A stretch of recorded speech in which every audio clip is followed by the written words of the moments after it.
because we constituency say ya anto aba polling station level ya anto aba we dey any happy asem na aba ase Nkansah why ya dey mawura politics ya anto aba MP etra ne dem na wa twetwe nipa be 600 din say omo no free say omo betie na sem omo beto aba ma no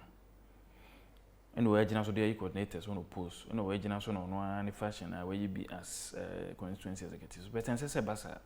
because we yes na obi a waya party adwuma since 92 96 one man opportunity amana contest no ne bufu na so ama me party adwuma e bia na ko affect party na e bia nka 1000 votes bi e behia so dey ko break it na aboyen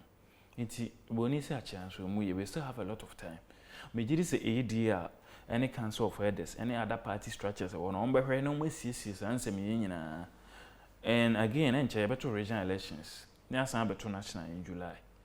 say yenya executives foforo say omo mo ho na be maintain omo so foforo na be omo mfa energy foforo mra na omo mehwe na ye nkase e bia ya anto aba wo kono ana say ya anto aba wo fomena ana ya anto aba wo ha enti atwam yenko na emu omo nko kire na ba bia issues woni nyina omo nsiesie asem no na emu party no